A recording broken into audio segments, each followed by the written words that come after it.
Marcus Reed had learned to measure his days by routine. He woke before dawn, drank his coffee black, and drove the same route to work he had driven for years. The house he shared with his wife, Angela, was quiet in the mornings, not the peaceful kind of quiet that comes from comfort, but the practiced kind, two people moving around each other without touching, without asking questions that might lead somewhere neither of them wanted to go. They had been married long enough that the details blurred. What remained were habits. Marcus paid the bills on time. Angela kept the house clean. They ate dinner together most nights, seated across from each other at the same small table, the television murmuring in the background. Conversations stayed practical, work schedules, groceries, a repair that needed to be done. Anything personal was handled with silence. Marcus believed this was what long marriages looked like. He had grown up watching men like himself, quiet, steady, dependable, carry the weight of their families without complaint. Love, to him, was not something that needed to be spoken aloud. It was proven through consistency. Through showing up. Through not leaving. Angela saw it differently. She felt the years slipping by in a house where no one noticed when she changed her hair or stayed out later than usual. She felt invisible in her own marriage, as if her presence had become a given rather than a choice. When she tried to talk about it, Marcus listened without hearing. He nodded, said little, and returned to his routines. To him, the absence of shouting meant everything was under control. There had been arguments once, real ones, loud and emotional, but those had faded with time. What replaced them was something colder. Angela stopped pressing. Marcus stopped asking. Each of them retreated into separate worlds under the same roof, telling themselves that this was normal, that this was survivable. At night, Marcus lay awake long after Angela had fallen asleep, staring at the ceiling. He told himself he was tired. He told himself the distance between them was temporary. What he did not tell himself was that he was afraid of change, afraid of admitting that the life he had built might already be gone. He took pride in being a man who stayed. Walking away was not an option he allowed himself to consider. Angela, meanwhile, found herself craving something she could not name. It was not simply affection. It was recognition. She wanted to feel seen again, not as a wife fulfilling a role, but as a woman whose presence mattered. She dressed more carefully before leaving the house. She lingered longer at work. These were small acts, almost invisible, but to her they felt like quiet rebellions. When Marcus noticed the changes, he dismissed them. He did not confront her. He did not ask where she had been or why she seemed distant. He told himself that trust meant not questioning. In reality, it was easier not to know. Easier to maintain the image of stability than to risk discovering how fragile it had become. The house absorbed their silence. It settled into the walls, the furniture, the spaces between words that were never spoken. Friends and family saw nothing unusual. From the outside, Marcus and Angela appeared intact, another long-married couple navigating middle age. No one saw the loneliness that sat with them at the dinner table or the resentment that lingered just beneath the surface. Marcus took comfort in order. Angela felt trapped by it. Neither of them understood how far apart they had drifted, or how dangerous that distance could become. There were no ultimatums. No dramatic turning points.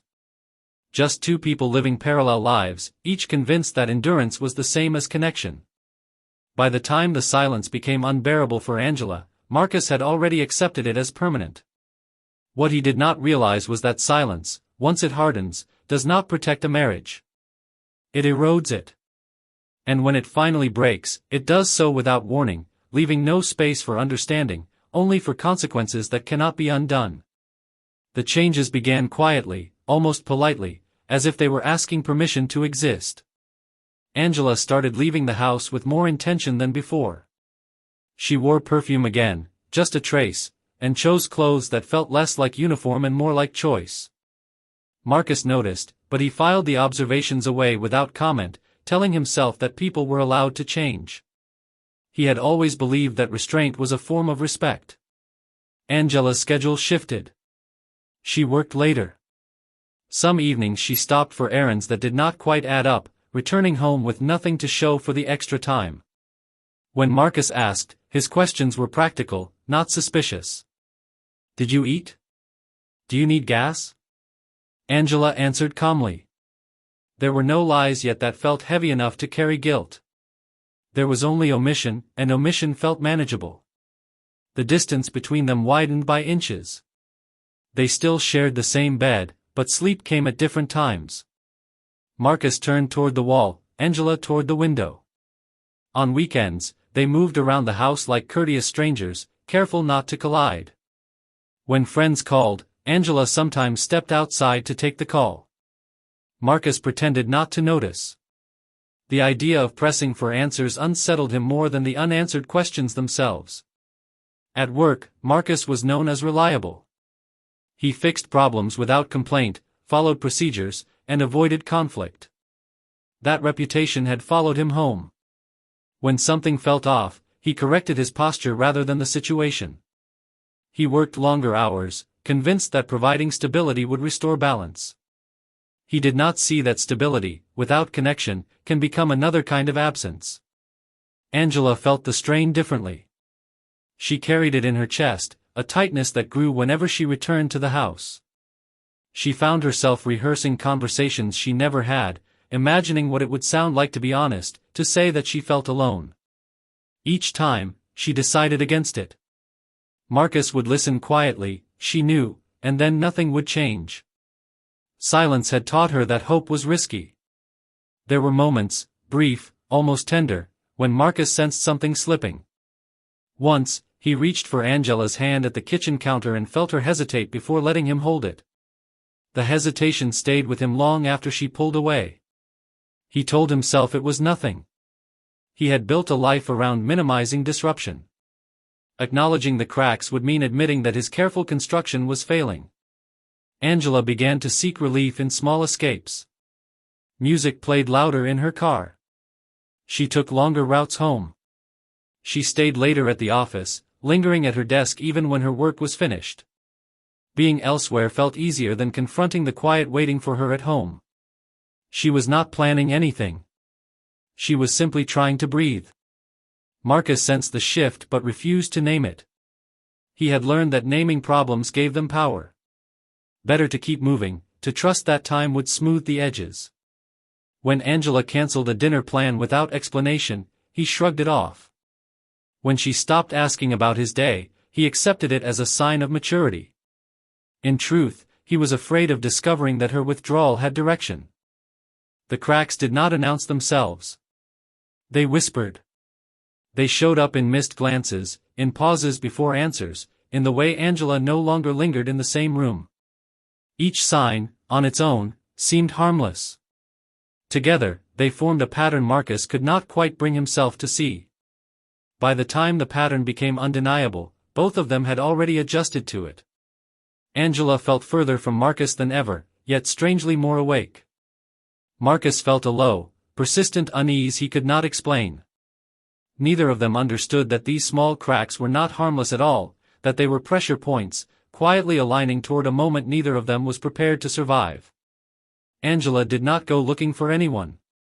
What she was searching for was harder to define, an interruption, a moment that felt different from the careful quiet she had grown used to. Evan Miller entered her life without ceremony, in a place that felt neutral enough to be safe. A casual conversation. A shared complaint about a long day. Nothing that announced itself as dangerous. Evan was easy in a way Marcus was not. He asked questions and waited for the answers. When Angela spoke, he held eye contact, as if what she said required attention. He laughed quickly, without restraint, and seemed genuinely interested in the small details of her life. To Angela, the attention felt almost unreal. She had not realized how much she missed being noticed until it happened. They began talking more often. At first, it stayed light, work, music, small frustrations. Evan did not ask about her marriage. Angela did not volunteer information. The space between those subjects felt intentional, a boundary that allowed the connection to exist without consequences. It was easier to talk to someone who did not know her history, someone who saw her as she was in that moment. Evan was younger, restless, still in motion. He spoke about plans, ideas, possibilities. Listening to him, Angela felt a quiet pull toward a version of herself she had not visited in years. She did not feel guilty yet. The conversations felt like oxygen, not betrayal. She told herself she deserved to feel alive again, even if only in brief, borrowed moments. What surprised her most was how quickly the conversations became personal. Evan asked how she felt, not just what she did. When she hesitated, he noticed. When she deflected, he waited. The patience unsettled her. Marcus had never pushed. Evan did, gently. The difference mattered more than she wanted to admit. She found herself looking forward to seeing him. The anticipation arrived before the guilt. She adjusted her schedule without thinking too hard about why. Each meeting felt contained, separate from the rest of her life.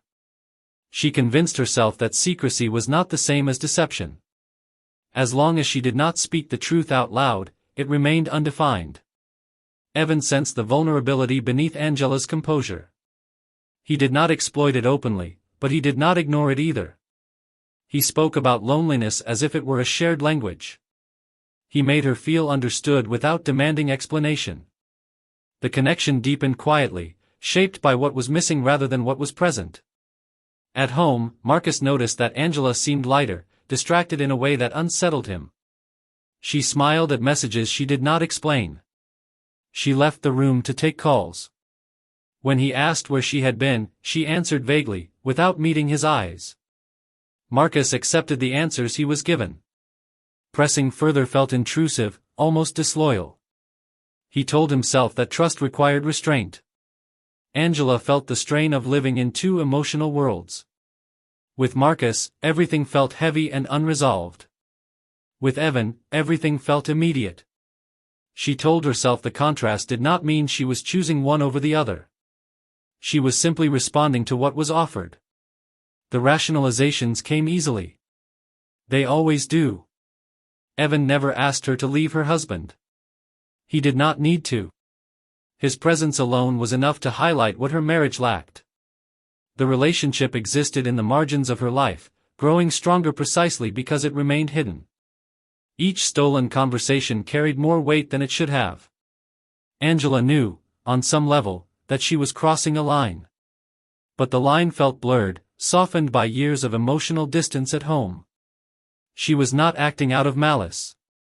She was acting out of hunger. That distinction mattered to her, even if it changed nothing. By the time the connection with Evan became undeniable, Angela had already stepped too far to retreat without consequence. What had begun as a moment of recognition had turned into something with momentum. She did not yet understand where it was leading, only that it felt impossible to stop. And in that quiet certainty, the cracks in her marriage widened into something far more dangerous than either she or Marcus could see coming. The evening unfolded without warning, shaped by decisions that felt ordinary at the time. Marcus left work later than usual, his hands sore and his mind dulled by repetition. The sky had already begun to darken as he drove home, traffic thinning the way it always did after rush hour. He considered calling Angela to let her know he was running late, then decided against it. They no longer checked in with each other like that. Angela had told him she would be working late. The explanation was delivered casually, without emphasis, as if it required no follow-up. Marcus accepted it. He had grown accustomed to not asking questions that might complicate things.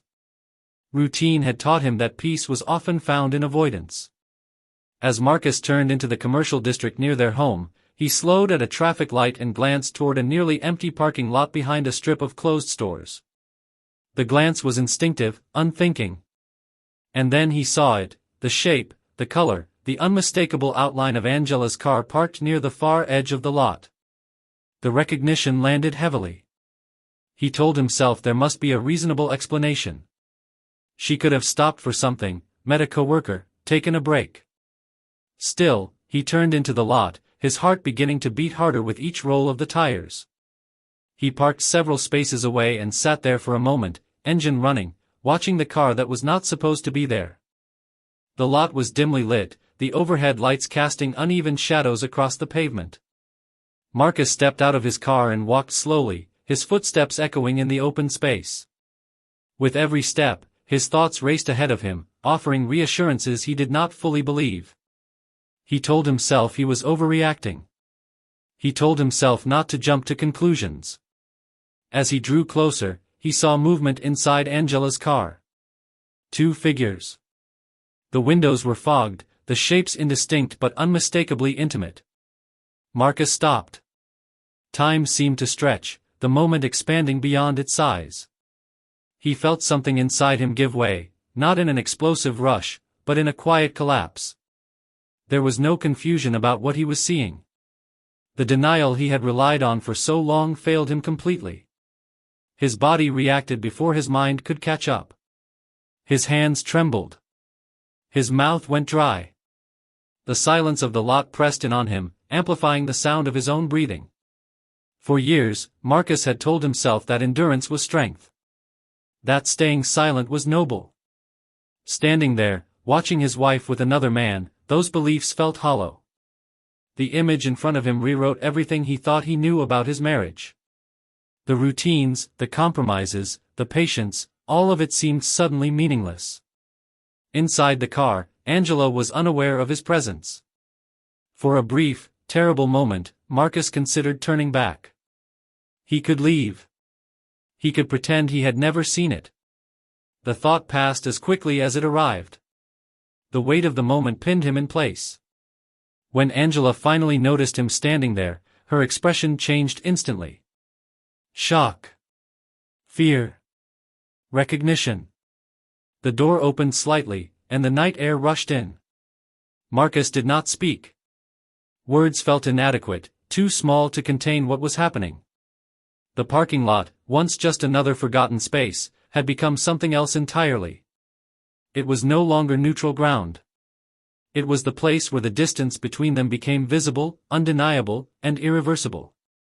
And as Marcus stood there, staring at the life unraveling in front of him, he did not yet understand that this evening, quiet, unremarkable in every other way, had already crossed the point of no return. Marcus remained where he stood, the cold air of the parking lot pressing against his skin as if to keep him awake.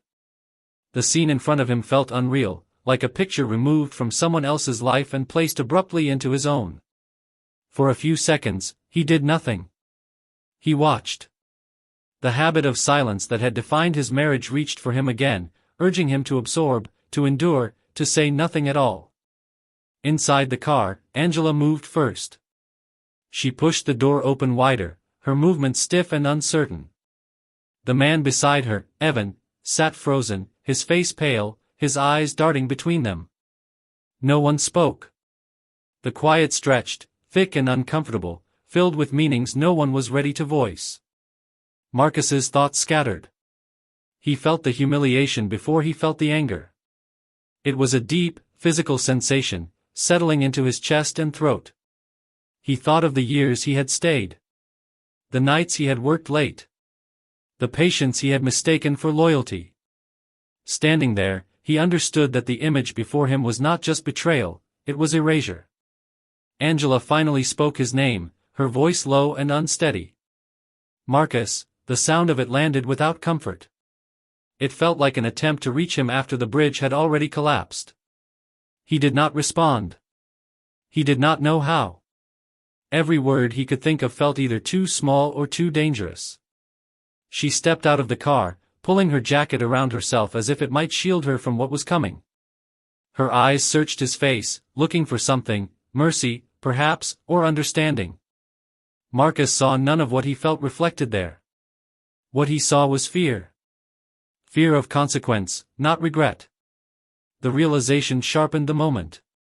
Marcus felt something inside him harden, a line being crossed without ceremony. For years, he had controlled his emotions by pressing them down, convincing himself that restraint was strength. Now, that pressure had nowhere left to go. Evan shifted in his seat, then slowly opened the door on the opposite side of the car. He spoke, his voice tentative, unsure of its place. "I didn't know," the sentence died before it could finish. Marcus turned his gaze toward him, and the words became unnecessary. Whatever Evan believed or claimed no longer mattered. The parking lot seemed to close in, the lights overhead humming faintly. Marcus became acutely aware of his own body, his clenched jaw, his shaking hands, the pounding of his heart. Time did not speed up or slow down. It narrowed, compressing everything into the space between him and the woman he had married. Angela tried to explain. She spoke quickly, fragments tumbling over one another. She talked about feeling alone, about things changing, about not knowing how it had come to this. Marcus heard the words but not their meaning. Explanation implied possibility, of forgiveness, of repair. Standing there, possibility felt like an insult. What hurt most was not the act itself, but the clarity it brought. The silence that had once felt survivable now revealed its cost. Every unspoken frustration, every avoided conversation, stood between them like witnesses. Marcus realized that whatever they had been preserving through quiet endurance no longer existed. He took a step closer. Angela stepped back instinctively, her breath catching. The movement was small, but it sealed something between them. In that instant, Marcus understood that nothing could return to what it had been.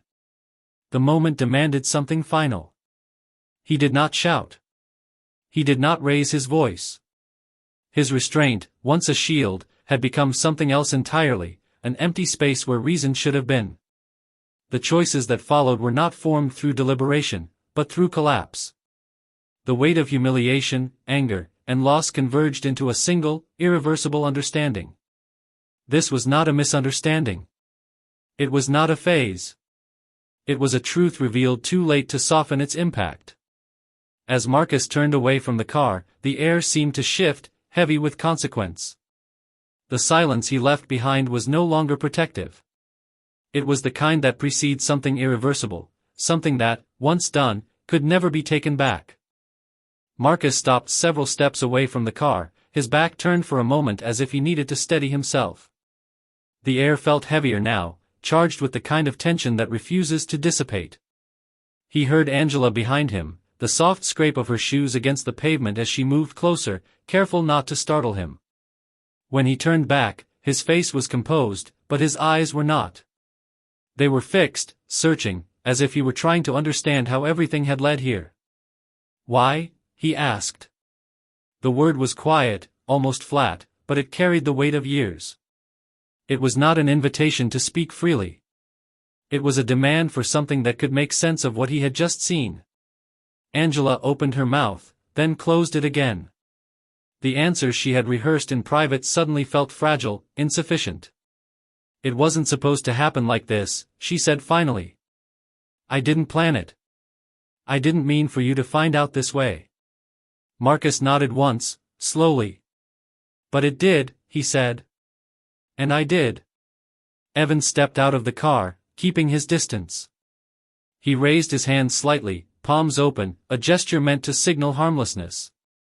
"Look, man," he said, choosing his words carefully. "I don't want any trouble. I didn't know you'd be here." Marcus did not look at him. His attention remained on Angela. "You told him about me," he said. It was a statement, not a question. Angela hesitated. "Not the way you think," she replied. "I said I was married. I said things were complicated." "Everything is complicated when you don't tell the truth," Marcus said. His voice was still steady, but something sharp had entered it now, an edge that hadn't been there before. Angela felt the ground shifting beneath her. She tried to step closer, instinctively reaching out, then stopped when Marcus didn't move. "Marcus, please," she said. "This doesn't erase everything. We've had problems for a long time. You know that." "I know we were quiet," he said. "I didn't know we were gone." The words hung between them, heavy and unresolved. Evan shifted again, uncomfortable with the intimacy of the exchange. "I'm going to go," he said, glancing toward the far end of the lot.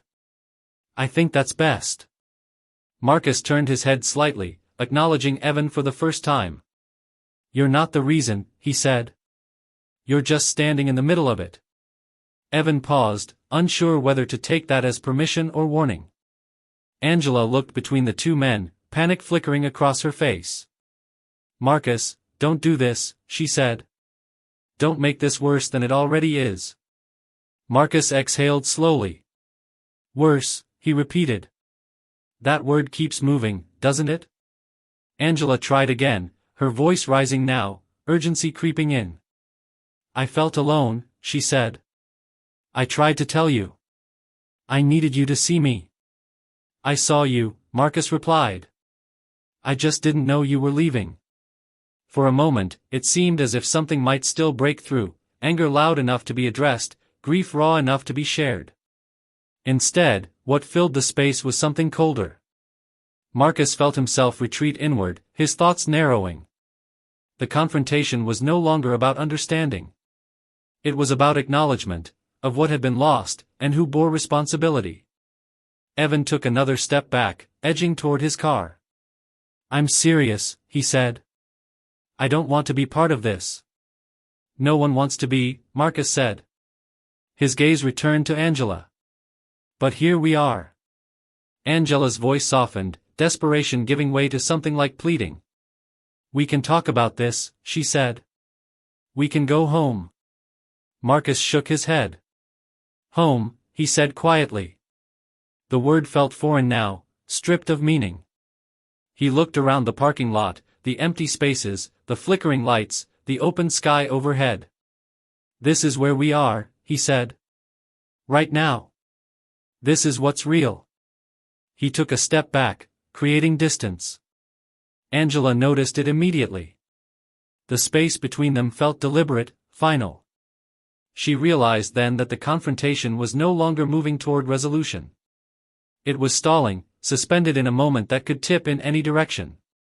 As Marcus turned away once more, Angela felt a chill that had nothing to do with the night air. The conversation had reached its limit. Whatever came next would not be decided by words. The silence that followed was different from the ones they had known before, tight, expectant, and unforgiving. The minutes that followed felt strangely compressed, as if time itself had tightened around them. No one moved with confidence. Every gesture was cautious, delayed by the awareness that anything said or done could shift the balance. The parking lot remained quiet, the distant hum of traffic barely reaching them, as though the world had decided to look away. Marcus stood apart, his hands at his sides, his shoulders rigid. He felt detached from his own body, as if he were observing himself from a distance. The confrontation had drained something essential from him. What remained was a dull pressure, a heaviness that refused to lift. He did not trust himself to speak again. Words had already failed.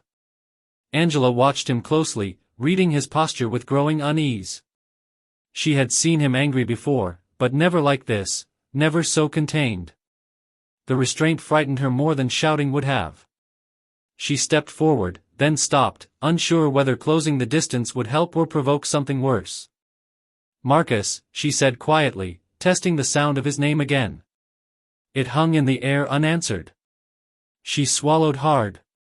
"Please. Let's just leave. We don't have to do this here." He did not turn. He focused instead on the pavement, on the faint cracks in the concrete illuminated by the overhead lights. Those cracks felt familiar now, echoing the ones he had ignored for years. He thought about how quickly everything had collapsed once the truth surfaced. How little space there had been for reflection. Evan hovered near his car, keys in hand, glancing between them. His instinct was to disappear, to remove himself from a situation that had turned volatile. Yet he hesitated, uneasy about leaving Angela alone in the middle of it. "I should go," he said again, more firmly this time. "This isn't my place." Angela nodded faintly, grateful for the suggestion. "Yes," she said. "Just go." Marcus finally looked up. His gaze moved past Evan without stopping. "You can leave," he said. The permission sounded mechanical, devoid of emotion. Evan did not wait for further clarification. He retreated quickly, the sound of his car door closing sharp in the stillness. As Evan's car pulled away, the lot felt emptier, more exposed. Angela realized then how few barriers remained between herself and whatever Marcus was holding inside. The absence of a third presence intensified everything. There was nowhere left for the tension to disperse. Marcus took a slow breath. He felt the weight of the years settle on him all at once, the compromises, the silences, the belief that patience alone could sustain a life. The image of Angela with another man replayed in his mind, not as a shock now, but as a certainty. The reality had hardened, leaving no room for reinterpretation. Angela took another step closer, her voice trembling. "I never wanted to hurt you," she said. "I just didn't know how to stay." The words landed without relief. Marcus felt a hollow recognition take hold. Staying, leaving, those distinctions felt irrelevant now. What mattered was what had already happened, and what it had taken from him. He turned slightly, creating a clear line between them. The gesture was subtle but unmistakable. Angela felt it immediately. The few minutes they had spent circling each other, searching for a way out, had run out. Nothing dramatic marked the end of that brief interval. No raised voices. No sudden movements. Just a shared understanding that the moment had narrowed to a point of inevitability. As Marcus began to walk back toward his car, the air seemed to thicken, heavy with consequence. The minutes had been few, but they were enough to set everything else in motion. Marcus reached his car without haste. Each step felt deliberate, measured, as if moving too quickly might shatter the fragile control he had left. The door opened with a familiar sound, one he had heard thousands of times. Inside, the interior smelled faintly of oil and metal, the quiet order of a space he understood. Angela watched him from where she stood, confusion tightening into fear. She did not know what he intended, only that something had shifted beyond language. "Marcus," she called again, louder this time. Her voice carried across the empty lot, thin and exposed. He did not answer. He sat down, closed the door, and reached into the console. The motion was automatic, practiced. He had carried the gun for years without incident, telling himself it was for protection, a precaution in an uncertain world. Until that moment, it had never felt like a decision. The weight of the firearm in his hand grounded him in a way nothing else had. His thoughts narrowed, collapsing into a single, relentless focus. He was no longer weighing outcomes or imagining futures. He was responding to what felt inevitable, to a truth that had overwhelmed every restraint he had relied on. Angela took a step toward him, panic rising. "Marcus, please," she said. "Don't do this." The words came out broken, urgent. She moved closer, hands raised, as if trying to stop something already in motion. Marcus stepped out of the car. The night air felt colder now, sharper. He looked at her, not with rage, but with a flat clarity that unsettled her more than anger ever could. For a brief moment, time seemed to hesitate, balanced on the edge of what could still be prevented. The sound that followed cut through the silence with brutal finality. One sharp crack echoed across the parking lot, bouncing off the empty storefronts and concrete walls. Angela froze, shock registering before pain. She staggered, her expression caught somewhere between disbelief and understanding, and then she fell. Marcus stood where he was, the gun lowered at his side. The echo faded quickly, swallowed by the night. The lot returned to its earlier quiet, but it was no longer empty. It was marked. Angela lay motionless on the pavement, the space around her suddenly vast and unforgiving. Marcus did not approach her. He did not run. The enormity of what had happened settled over him in a heavy, suffocating wave. The act itself had been brief. Its consequence was immediate and absolute. In the distance, a car slowed, then stopped. Someone shouted. Another voice followed. The world, which had seemed so distant moments earlier, rushed back in. Marcus felt the weight of eyes turning toward him, the reality of witnesses, of permanence. He remained still, the gun slipping from his hand to the ground. There was no sense of relief, no release, only a profound emptiness where anger had been. The sound of the gunshot lingered in his ears long after it had faded from the air, a single moment that erased every possibility that had existed before it. The parking lot filled slowly, as if the night itself were hesitating. A car stopped at the far end. Then another. Someone shouted for help. A woman's voice trembled as she dialed 911, words spilling out faster than they could be understood. The quiet that had followed the gunshot fractured into fragments of sound, footsteps, murmurs, the low whine of an engine left running. Marcus did not move. He stood several feet from Angela, his posture rigid, his hands empty now. The gun lay on the pavement near his car, untouched. He stared ahead, not at her, not at the growing circle of onlookers, but at nothing in particular. The moment had passed, yet it continued to exist around him, heavy and inescapable.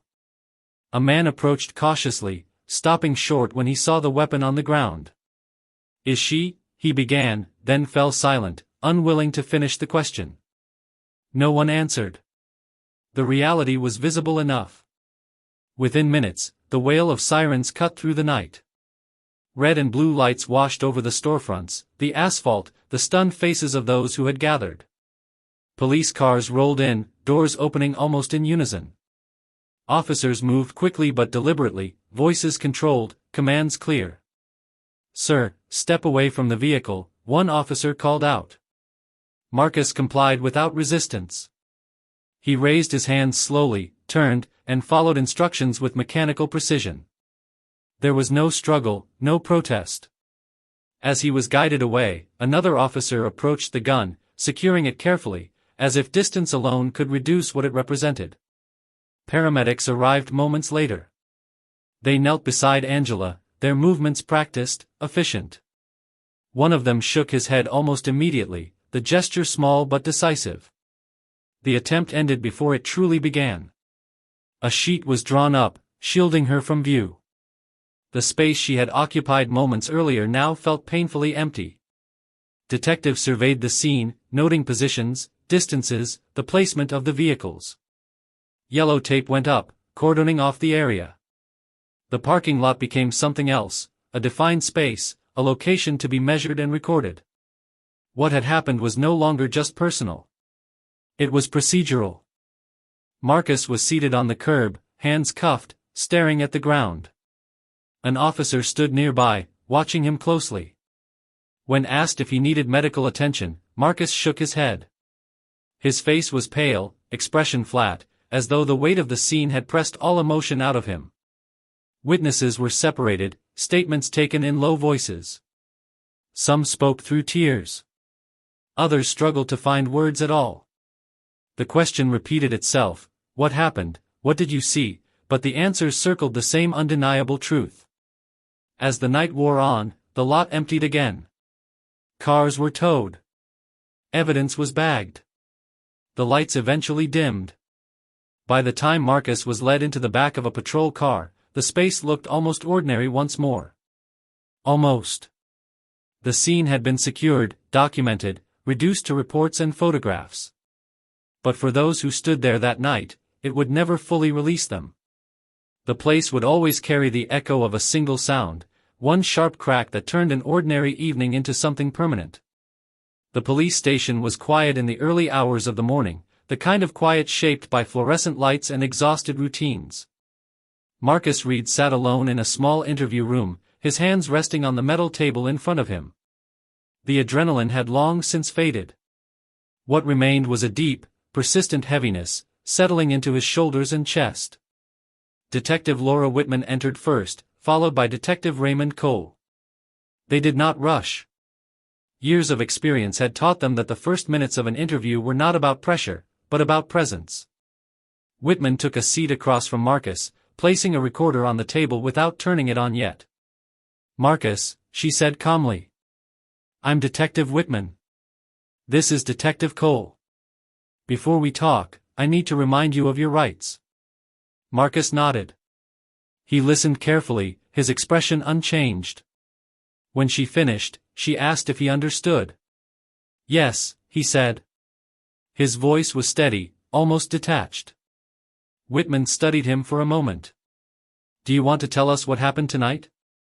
Marcus looked down at his hands. The skin around his knuckles was pale where he had clenched them. When he spoke, his words came slowly, deliberately, as if he were assembling them piece by piece. He described leaving work late, seeing Angela's car, walking across the parking lot. His account was precise, stripped of embellishment. "I saw her," he said, "with another man." Cole leaned forward slightly. "What did you do then?" "I confronted her," Marcus replied. "We talked." Whitman watched his face closely. "Did you argue?" Marcus paused. "We spoke," he repeated. "I didn't yell." Whitman nodded. "What happened after the other man left?" Marcus's jaw tightened briefly. "I went back to my car." "And that's when you retrieved the gun?" Cole asked. "Yes." There was no hesitation. No attempt to soften the answer. The simplicity of it hung in the air. Whitman asked him to describe what he was thinking at that moment. Marcus struggled with the question. He stared at the wall behind her, searching for language that could capture what had felt like collapse rather than decision. "I wasn't thinking about consequences," he said finally. "I wasn't planning anything. Everything just narrowed." Cole exchanged a glance with Whitman. "Did Angela threaten you?" "No." "Did she have a weapon?" "No." "Did you fear for your life?" Marcus shook his head. "No." The answers came without resistance, each one tightening the framework of the case. Whitman remained composed. "When you approached her with the gun," she said, "what did you intend to do?" Marcus swallowed. "I don't know," he said. The uncertainty was genuine. "I just knew I couldn't leave it like that." The detectives let the silence stretch. Silence, they knew, often did more work than questions. Marcus filled it again on his own. "I carried that gun for years," he said. "I never used it.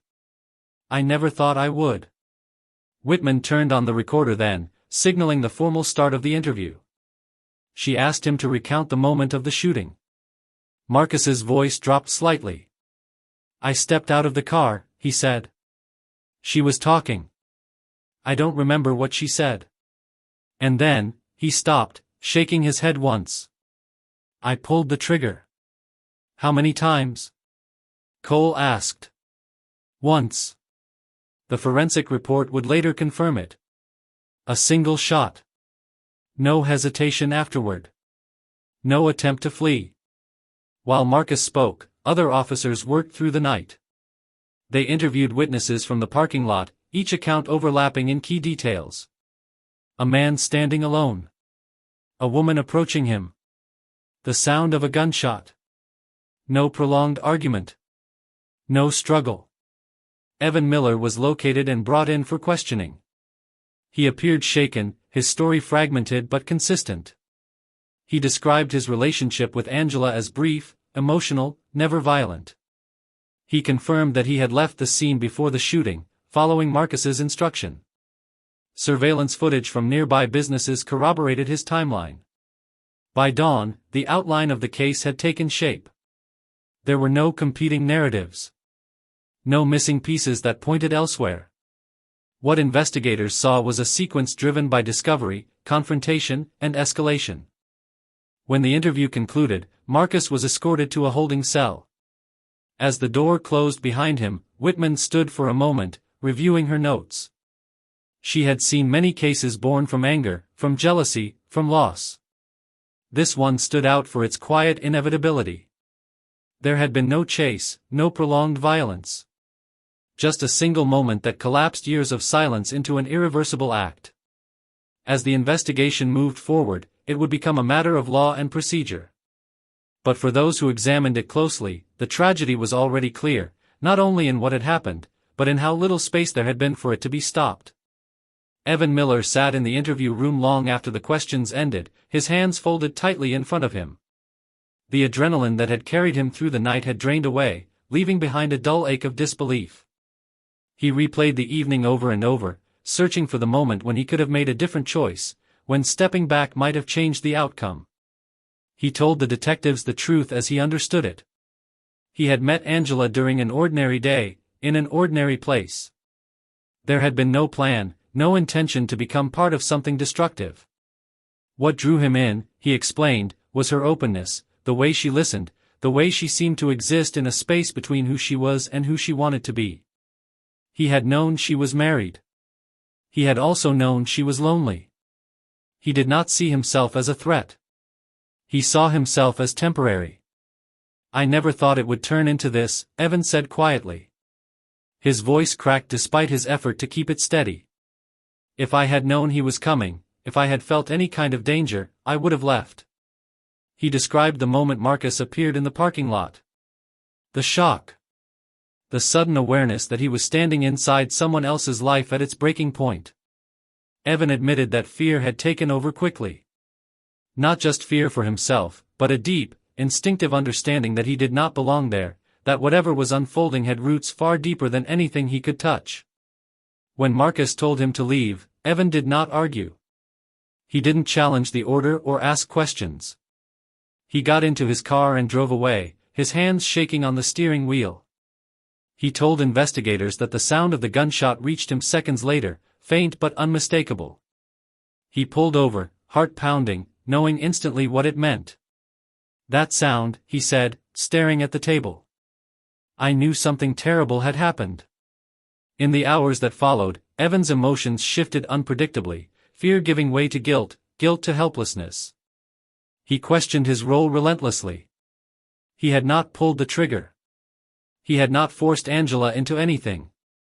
And yet, he could not escape the feeling that his presence had mattered. That being there had changed the course of the night. He spoke about Angela with care, choosing his words slowly. He did not portray her as reckless or cruel. He described her as conflicted, searching, worn down by years of emotional absence. "She wasn't trying to destroy anyone," he said. "She was trying to feel something again." The detectives listened without interruption. They noted his consistency, the absence of self-protection in his account. Evan did not attempt to minimize his involvement, nor did he exaggerate it. He accepted his place in the sequence of events without claiming more significance than was warranted. When the interview ended, Evan was released. He walked out into the early morning light feeling exposed, as though the world now saw him differently. News of the shooting spread quickly. His name would appear in reports, attached forever to a moment he wished he could erase. In the days that followed, Evan struggled with a quiet kind of grief, not only for Angela, but for the realization that ordinary choices can carry extraordinary consequences. He had entered the situation believing it existed on the margins, separate from real harm. The investigation made it clear that nothing had been marginal at all. From Evan's perspective, the tragedy was not born from a single decision, but from a series of small ones, each seemingly manageable, each pushing the boundary just a little further.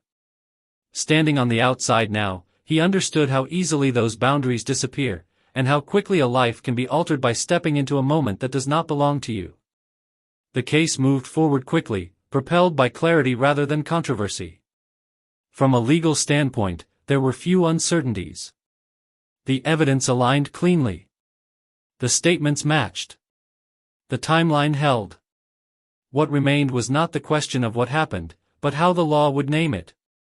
Marcus Reed was formally charged with second-degree murder. The decision reflected the prosecution's view that the killing was intentional but not premeditated in the long-term sense. There had been no planning in the days before, no threats, no preparation beyond the presence of a legally owned firearm.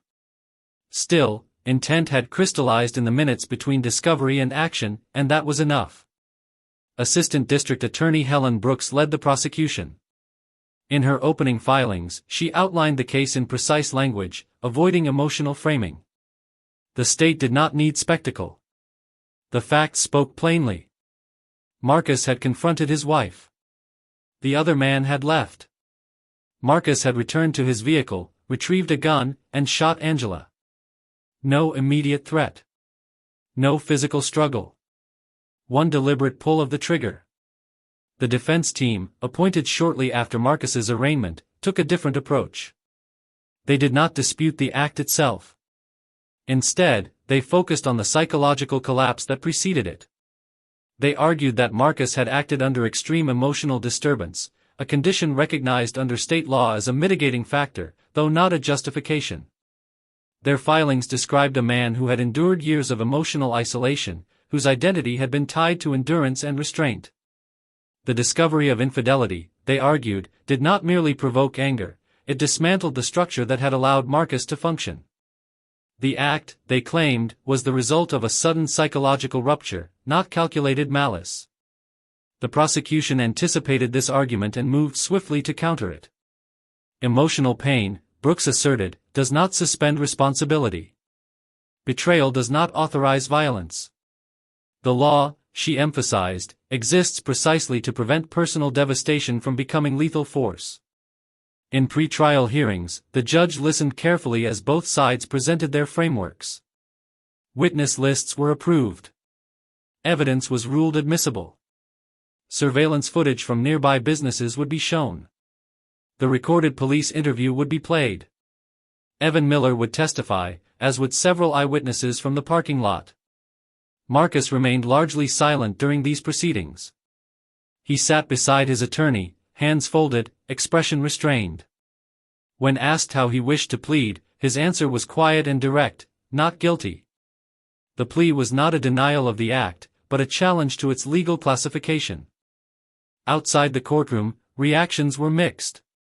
Some observers expressed sympathy, framing the case as a tragic breaking point. Others saw it as a stark example of domestic violence, stripped of excuses by the clarity of the facts. The legal process, however, was unmoved by opinion. It advanced methodically, indifferent to narrative. As the trial date approached, both sides refined their strategies. The prosecution focused on sequence and choice, what Marcus did after the initial confrontation, the space between impulse and action. The defense emphasized collapse and context, preparing expert testimony on acute emotional stress and impaired judgment. At the center of it all was a question the law returns to again and again: at what point does emotion end and responsibility begin? The answer would not restore what was lost. It would not explain the silence that had preceded the crime or the emptiness that followed it. But it would determine how the state responded to a life taken and a life forever altered. For Marcus, the legal framework offered no relief, only structure.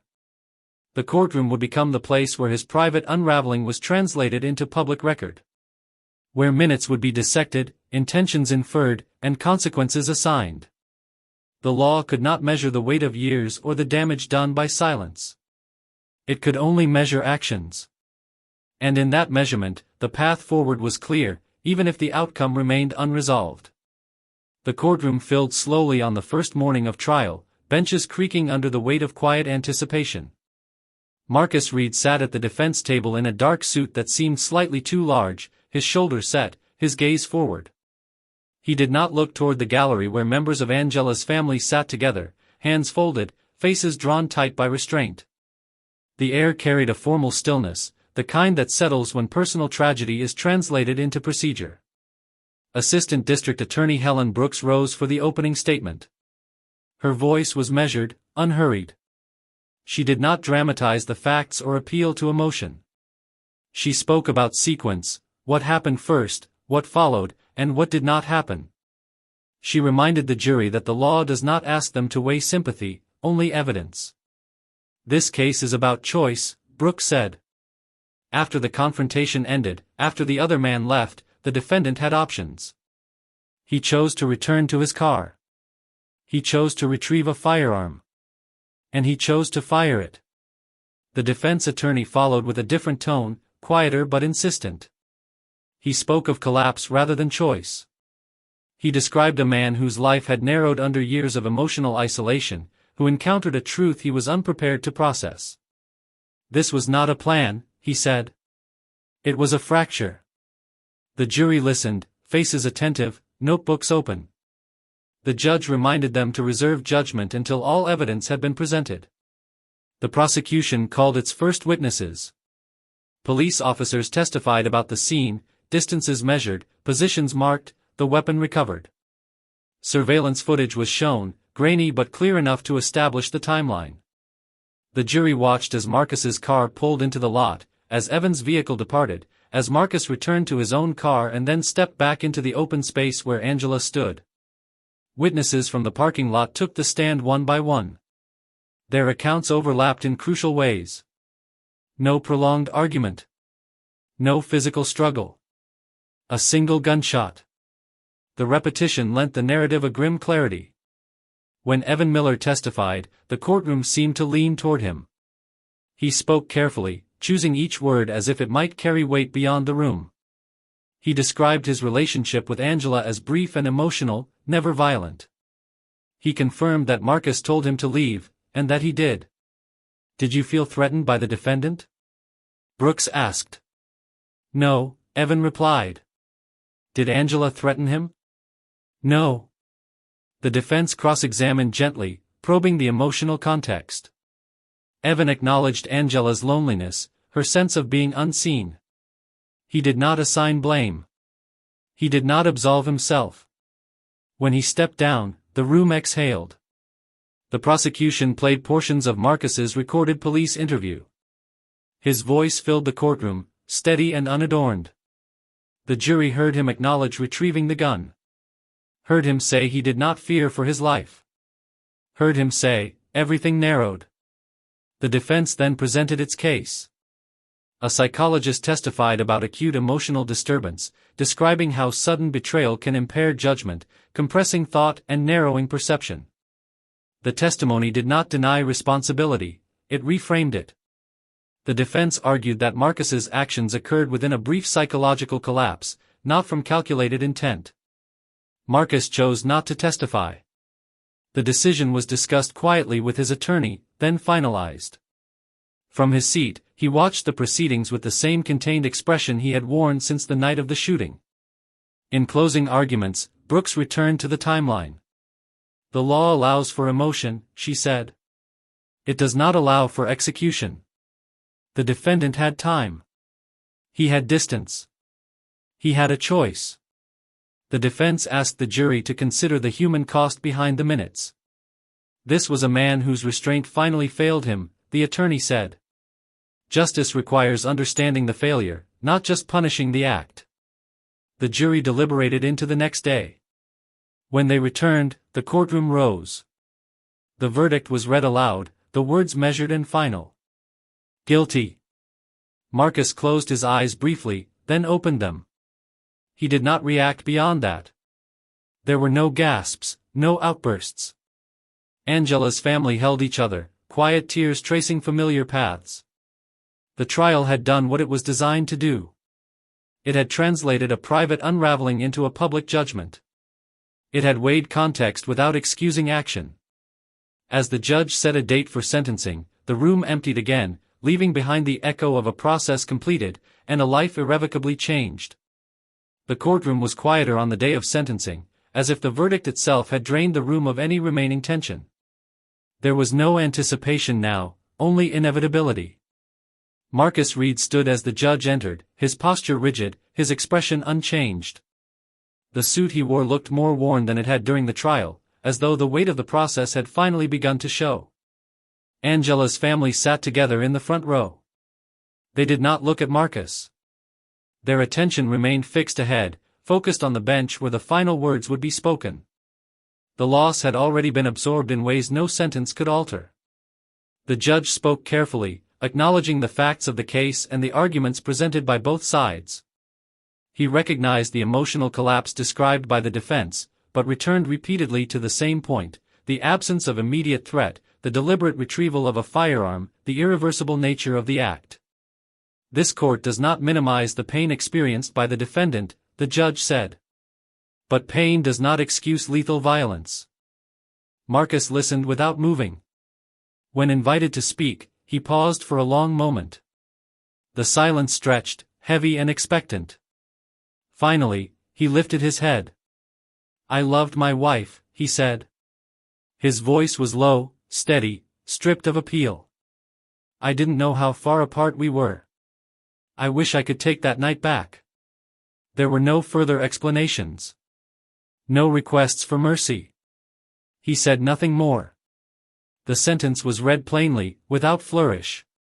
A term of years that reflected both the severity of the crime and the lack of prior violence. As the number settled into the room, Marcus nodded once, almost imperceptibly, as if acknowledging a conclusion he had already reached long before. The sound of the gavel marked the end of the proceeding. Deputies approached Marcus, guiding him gently but firmly toward the side door. He did not resist. He did not look back. Whatever words might have remained were no longer relevant. As the courtroom emptied, Angela's family stayed seated for a moment longer, absorbing the finality of it all. Justice had been delivered in the only way the system knew how. It did not restore what had been taken. It did not quiet the unanswered questions. It simply closed a chapter. For Marcus, the sentencing marked the transition from public judgment to private reckoning. The law had spoken. What remained was time, long, unyielding, and filled with silence far deeper than the one that had preceded the crime. The days after sentencing unfolded without ceremony. There were no headlines large enough to contain what had been lost, no public moment that could translate grief into resolution. Life moved forward in fragments, uneven and indifferent to the people left behind. Angela's family returned to a house that felt suddenly unfamiliar. Her belongings remained where she had left them, shoes by the door, a jacket on the chair, a coffee mug rinsed and drying by the sink. These details, once unremarkable, became unbearable markers of absence. Conversations circled around logistics at first, arrangements, paperwork, obligations, until the practical tasks were exhausted and only the silence remained. They learned to carry grief without explanation.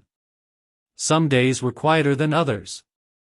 Some days the weight arrived without warning, triggered by a song, a passing car, a memory that refused to soften. There was no anger left to sustain them, only a steady ache that did not seek resolution.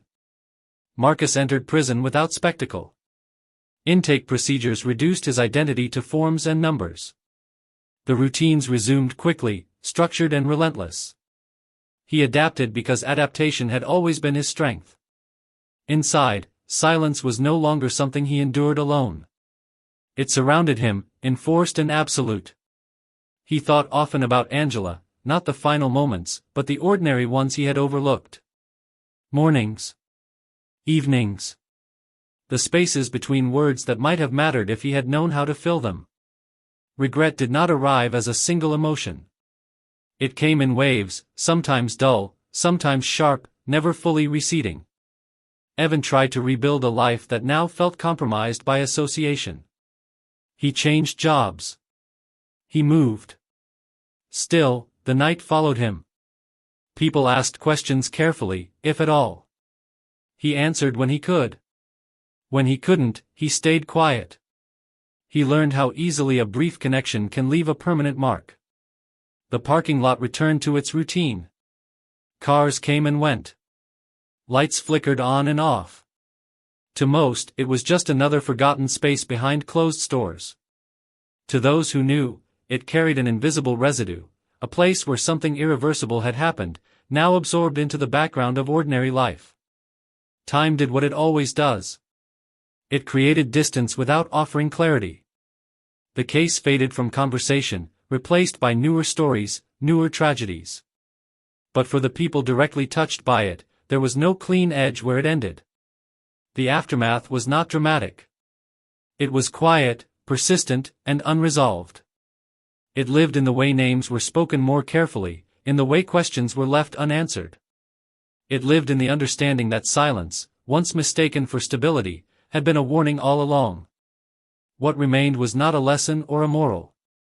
It was a residue of consequence, proof that ordinary lives can fracture under unspoken strain, and that when they do, the damage extends far beyond a single moment, settling into everything that comes after. Years later, the details of the case would blur for those who had not lived inside it. Dates would fade. Names would lose their sharpness. The story would be reduced to a summary, a few sentences explaining how a marriage ended in violence. But for the people closest to it, the ending never truly arrived. It lingered, reshaped by time but never erased. Marcus learned how slowly days pass when there is nothing left to anticipate. Inside the walls that now defined his life, routine returned in a different form, counted steps, scheduled meals, silence enforced rather than chosen. He spent long hours thinking about what he had mistaken for strength. About how endurance had replaced communication, and how quiet had been allowed to stand in for connection. There were no revelations that brought peace. Only an understanding that came too late to matter. Angela's absence settled into memory rather than presence. Her family learned how to speak of her without collapsing, how to remember without reopening the wound entirely. They carried her forward in small ways, in stories shared carefully, in habits passed on, in moments when her name surfaced unexpectedly and stayed. Evan moved further away from the life he had known, yet the experience shaped him nonetheless. He learned that proximity alone can change outcomes, that being present at the wrong moment can alter everything that follows. The lesson was not one he shared openly. It lived quietly, informing decisions no one else could see. The parking lot continued to exist, unnoticed by most. It did not announce its history. There were no markers, no signs. Just asphalt and light and passing cars. Time covered the scene efficiently, as it always does, absorbing tragedy into the ordinary. This story does not end with resolution. There is no balance restored, no clarity that redeems what was lost. It ends with the recognition that silence is never neutral, and that distance, left unaddressed, can become something far more dangerous than conflict. What happened that night was not inevitable. But it was shaped by years of avoidance, by emotions left unnamed, by truths revealed only when it was too late to respond with anything other than consequence. The ending, if it can be called that, is not a moment but a condition, one that remains long after the final sentence is spoken, carried quietly by everyone who lived through it. And in that quiet, the story rests, not resolved, not forgotten, but complete in the only way it can be.